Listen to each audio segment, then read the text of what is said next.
Hello बच्चों, good morning. आज हम लोग कक्षा 10 का पहला चैप्टर वास्तविक संख्याएं पढ़ेंगे। सभी बच्चे इसके नोट्स बनाएंगे, सभी कॉपी पेन लेकर के बैठे, इसके नोट्स भी साथ साथ बनाते चलें। पहले लेसन का नाम है वास्तविक संख्याएं। इसके अंतर्गत जो हमारा पहला टॉपिक है ये है यूक्लिड विभाजन प्रमेय का। यूक्लिड विभाजन प्रमेय का, ठीक है।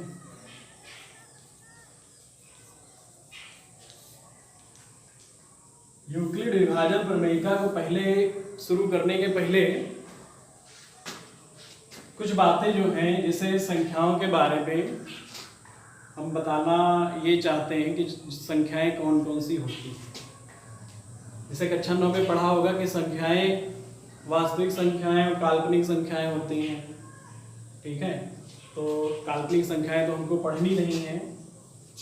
संख्याएं जो होती हैं दो प्रकार की होती हैं, एक हो गई वास्तविक, एक हो गई काल्पनिक। काल्पनिक जो संख्या है ये कक्षा 11 में पढ़ी जाएगी, कक्षा 11 या 12 में। वास्तविक संख्याओं के बारे में हम पढ़ेंगे आज। इसमें थोड़ा कक्षा 9 में थोड़ा बहुत पढ़ाया गया होगा और बाकी हम थोड़ा बहुत बताया देंगे कि वास्तविक संख्याएं कौन कौन सी होती हैं। वास्तविक संख्याओं के अंतर्गत कौन कौन सी संख्याएं वास्तविक संख्याओं के अंतर्गत आती हैं। वास्तविक संख्याओं में हम लोग जानते हैं सबसे पहले नंबर आता है नेचुरल नंबर, हिंदी में बोले तो प्राकृतिक संख्याएं। प्राकृतिक संख्याओं की शुरुआत जो होती है 1 से होती है। 1, 2, 3 और ये कहाँ तक जाती है? अनंत तक जाती है।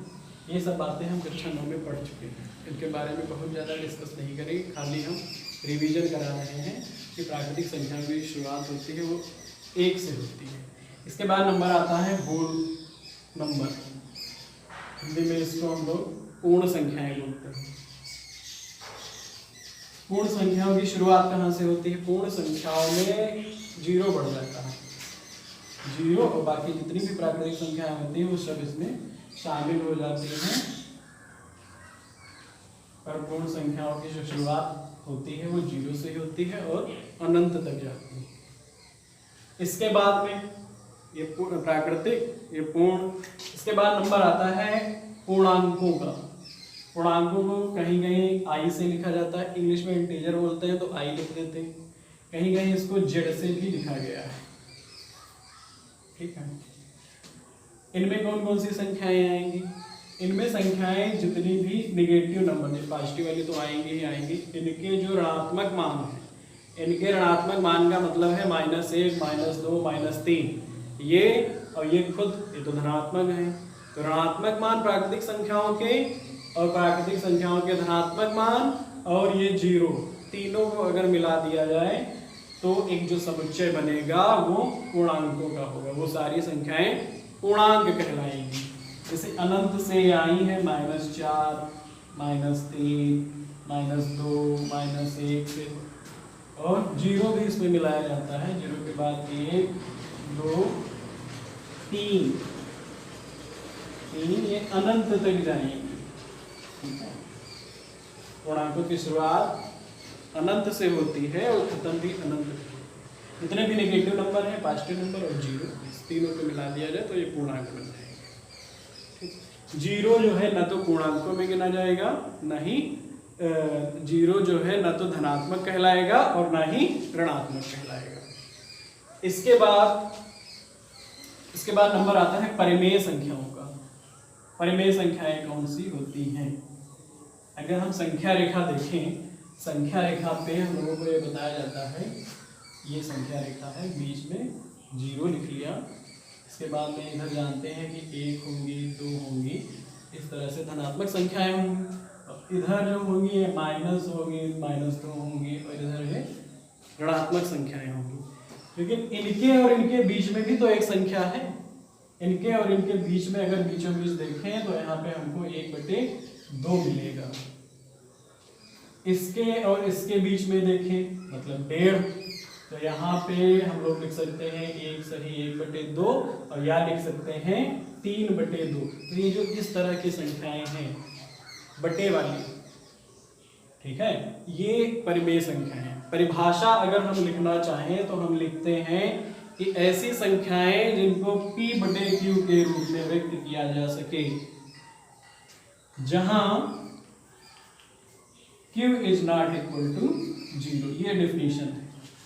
ऐसी संख्याएं जहां जिसको P/Q के रूप में व्यक्त किया जा सके उनको परिमेय संख्याएं कहते हैं। साथ साथ ये बताना जरूरी होता है कि Q का मान 0 नहीं होना चाहिए, क्योंकि अगर Q का मान 0 हो गया तो ये पूरा मान अनंत हो जाएगा, ठीक है। इसलिए यहाँ पे Q 0 नहीं होना चाहिए। इस तरह से जो संख्याएं आएंगी वो परिमेय संख्याएं कहलाएंगी। इसके बारे में हम लोगों को कक्षा 9 में डिटेल में पढ़ाया जाता है, इसलिए हम यहाँ डिटेल में इसकी चर्चा नहीं करेंगे। आगे बढ़ेंगे। आगे ये है कि परिमेय हो गई, परिमेय के बाद अपरिमेय संख्याएं कौन सी होती है? वो संख्याएं जिनको P/Q के रूप में व्यक्त नहीं किया जा सकता, या जो परिमेय हैं उनके अलावा जो संख्याएं बची वो सारी की सारी अपरिमेय संख्याएं कहलाएंगी। इसके बाद नंबर आता है रियल, वास्तविक संख्याओं की। इसको डिनोट करते हैं R से। ये समुच्चय सबसे बड़ा होगा, मतलब रियल संख्या, रियल नंबर में ये सारी संख्याएं रियल नंबर में आ जाएंगी। मतलब क्या है इसका? मतलब यह है कि जितनी भी नेचुरल नंबर है 1 2 3 ये भी रियल है। जितनी होल नंबर है पूर्ण संख्याएं ये भी रियल नंबर है। जितने इंटीजर हैं ये भी रियल नंबर कहलाएंगे। और जितनी परिमेय और अपरिमेय बची ये सारी के सारी रियल नंबर। कहने का मतलब यह है कि रियल नंबर में सारी संख्याएं आ जाती हैं, कोई भी संख्या ऐसी नहीं बचती है जो रियल नंबर में। रियल नंबर का समुच्चय जो है यही सबसे बड़ा है। ये सब चीजें कक्षा 9 में पढ़ चुके हैं, ये हम खाली रिवीजन करा रहे थे। बात हम आज खाली करेंगे इसकी यूक्लिड विभाजन प्रमेयिका की। हाई स्कूल का जो पहला टॉपिक है वो यूक्लिड विभाजन प्रमेयिका है, ठीक है। ये हमको पढ़ना है। अब इसके बारे में हम लोगों को पहले से पता भी है, लेकिन ये नहीं जानते हैं कि यही यूक्लिड विभाजन प्रमेयिका है ना। तो एक उदाहरण लेंगे। जैसे हमने उदाहरण में दो संख्याएं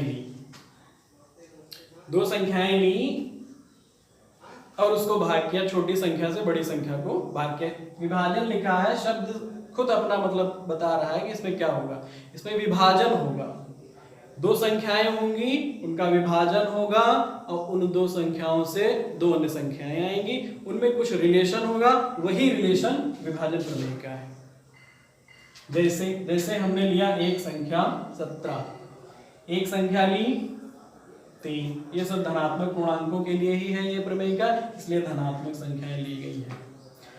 यहाँ बड़ी कौन है? बड़ी 17 है। अगर हम 17 को भाग कराएं 3 से, सब 7 और 8 छोटी कक्षाओं में से पढ़ा होगा, 3 से भाग कराओगे 5 बार जाएगा, शेषफल बचेगा 2।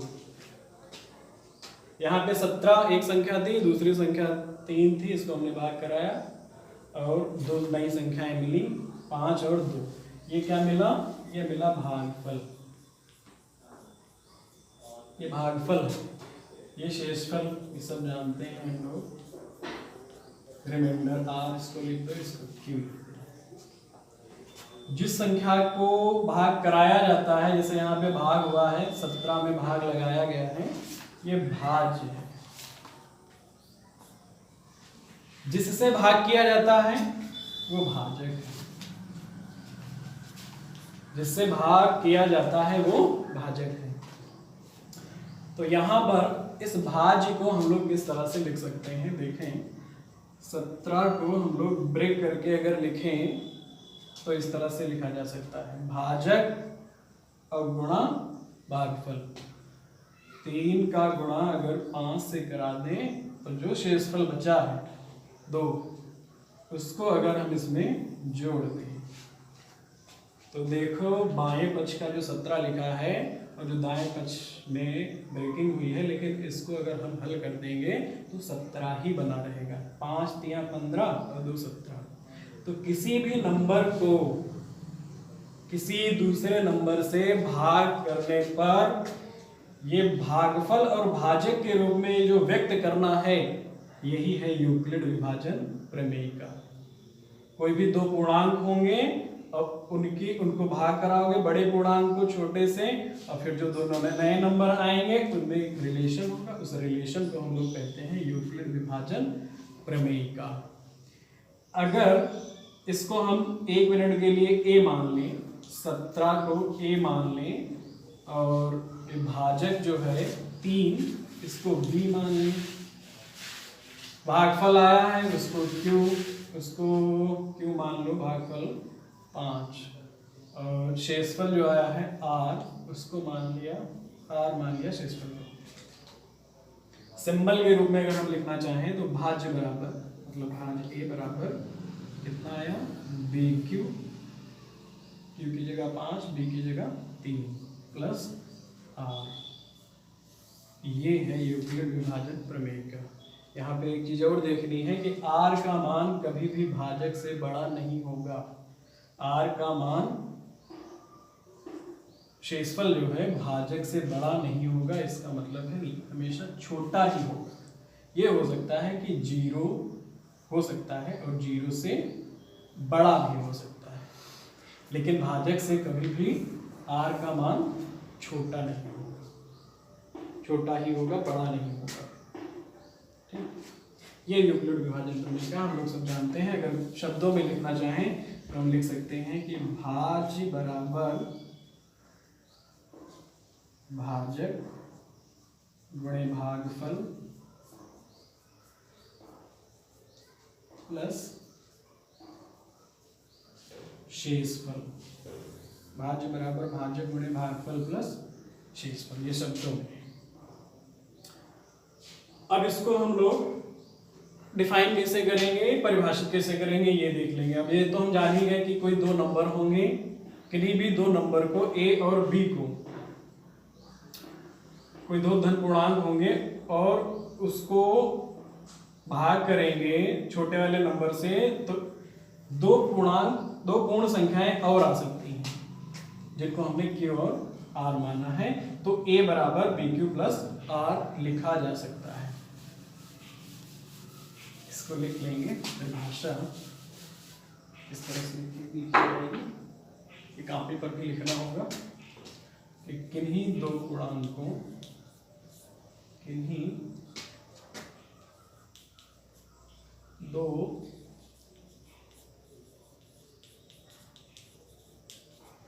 धन पूर्णांकों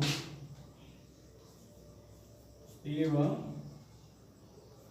b के लिए, यहाँ पे ये बताना जरूरी है कि a बड़ा है और b छोटा है। किन्हीं दो धन पूर्णांकों a व b के लिए दो पूर्ण संख्याएं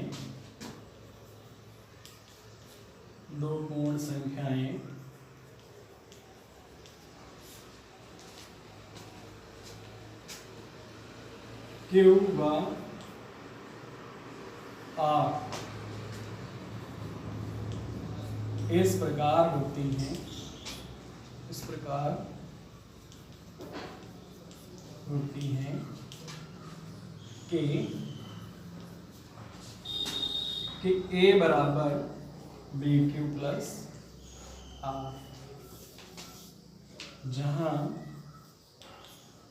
r का मान भाजक से छोटा होगा, भाजक b, और 0 से बड़ा या बराबर हो सकता है। यह है पूरी यूक्लिड विभाजन प्रमेय का। इसका यूज किस तरह से करेंगे, किस तरह से अप्लाई करेंगे, इसके लिए हम एक उदाहरण देखेंगे। हमको क्वेश्चन में बताएगा कि इसको यूक्लिड विभाजन प्रमेय की मदद से इसका भागफल निकालो और इसका शेषफल निकालो। हमने एक संख्या ले ली 37 और एक संख्या ले ली, कोई भी ले सकते हैं, मान लिया 5 ले लिया, और इस पर हमको यूक्लिड विभाजन प्रमेय का लगानी है और उसकी मदद से q का मान और r का मान निकालना है। अलग लिख लेते हैं, 37 को पार कराते हैं 5 से, यहाँ पे 5 के टेबल पढ़ो, 7 बार लगेगी ना, आएगा 35, बचेगा कितना 2। तो 37 के विभाजन प्रमेयिका लगाने के बाद में 37 चूंकि बड़ा नंबर है तो 37 को हमने ब्रेक किया, जिस तरह से इधर ब्रेक किया जाए, ये देखो इधर ब्रेक है, 37 ब्रेक होकर हुआ है 5 गुणे 7 और प्लस 2, बिल्कुल a बराबर बी क्यू प्लस आर के रूप में है ये।